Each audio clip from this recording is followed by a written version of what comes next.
I'm here with the brand new Trek Madon disc of John Degenkolb of the Trek Segafredo team. I'm super excited because it's the first time I've managed to get my greedy little hands on this bike. So let's take a look at it then, shall we?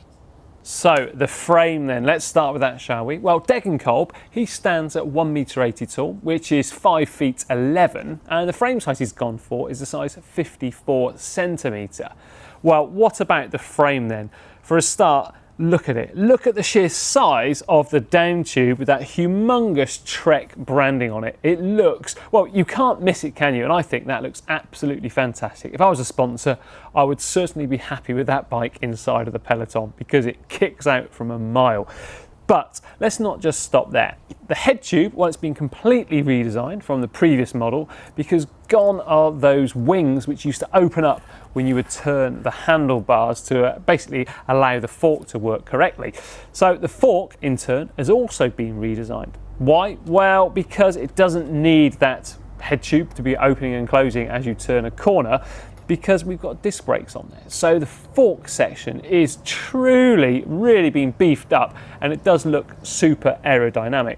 If we work backwards though, what's this underneath the actual top tube? Well, that's the ISO speed decoupler. So basically that gives you a little bit of dampening. So inside of, well, in between the red top tube and the white panel here, you can essentially slide along a little piece of plastic, which then in turn reduces or increases the amount of small flexibility in the seat tube.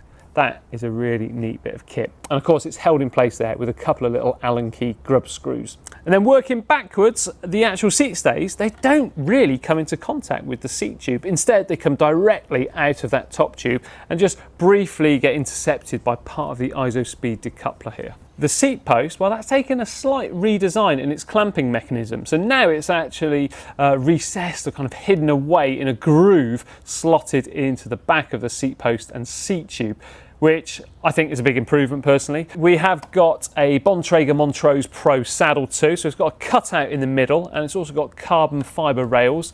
And the seat post clamp, that's also been redesigned and it's got a really beefy bolt and nut there too. Let's go to the cockpit then, shall we? Well, we've got a different bar and stem to what was previously found in the Madon. So previously it was a one-piece integrated system and this is not. Although at first glance it looks like it could possibly be, but in fact it's not. So we've got a 130mm carbon fibre stem and that's fitted to a pair of 40cm wide bars with an aerodynamic profile to them. So if you look closely, you can actually see underneath the stem here, there's two bolts which allow you then to be able to rotate the bars, something which probably prevent a few people out there from buying those integrated handlebars because they're unsure if they like the fixed position of them. So that's a really neat little addition. That stem also allows the cables of the Di2 and the hoses of the disc brakes to run internally and down into the frame to be distributed to their respective areas. I'm a big fan of hidden cables. It looks great. Now let's move on then to what's fitted onto the handlebars, shall we? Well, we've got the Shimano Dura-Ace 9170 Di2 levers, designed of course for those disc brakes. He's also got a couple of pairs of sprint shifters, or a pair rather of sprint shifters here on the drops too. And then it's finally finished off with some Bontrager cork handlebar tape. The braking, well, that's provided by Shimano Dura-Ace and the 9170 disc brake calipers.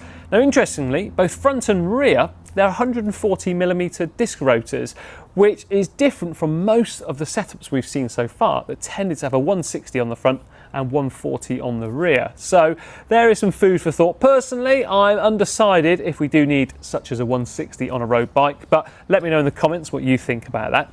Now they are mounted, those rotors, onto a pair of Bontrager Aeolus XXX6 wheels, which of course are the latest iteration of wheels from Bontrager. And then mounted on them are some Vittoria Corsa 25C tubular tyres, which have the, quite frankly, gorgeous tan coloured sidewalls. Then in the end of those handlebars, you've got the Di2 junction box neatly tucked away in there. Fantastically clean, nice one. Now the skewers that are holding the wheels in place are made by Bontrager, but they do have a DT Swiss logo on them. So it makes me think if there is some kind of collaboration which has gone on there between the two companies. And probably most interesting actually is the fact that they're not Allen keyed in place. Instead, they are still using a quick release style lever. Derailleurs, well, they come from Shimano, and it's the Dura-Ace Di2 9150 model. The rear one is mounted onto a really tiny little derailleur hanger there, which is mounted from the inside of the actual dropout.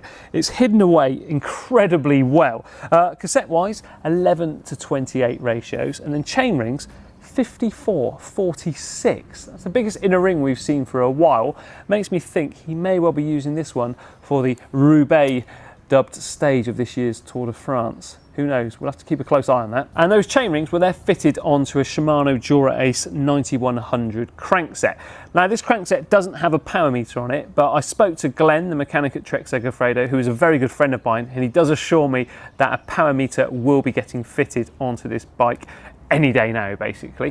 The pedals, we've got some Shimano Dura-Ace 9100 SPDSLs, and interestingly, each one has also got a 4mm wider extender, so essentially widening the Q factor. What about the finishing touches then? Well, if you look at it, the bike is extremely clean. There's no unsightly cables like you do get on some bikes. Okay, yeah, you've got a little Di2 cable here and the hydraulic hose here and there, but nothing out of the ordinary. So we do in fact have a mount up the front of the handlebars, just on the underside of the stem, which is suitable for a GPS device or a bike computer, that kind of thing. Then a pair of Bontrager XXX bottle cages, and finally, just down here, just above the bottom bracket shell and seat tube joint, there is a chain catcher, which is on a purpose mount little braze-on screw, basically, inside of the frame. Looks fantastic. Out of the way, clean, tidy. What about the measurements then for Degenkolb's setup? Well, the saddle height from the top of the saddle down to the centre of the bottom bracket, that's 73 centimetres. The tip of the saddle to the centre of the bars, 58.5. And the drop from the saddle to the bars, 9.5 centimetres. What about then the free hub? Let's have a listen.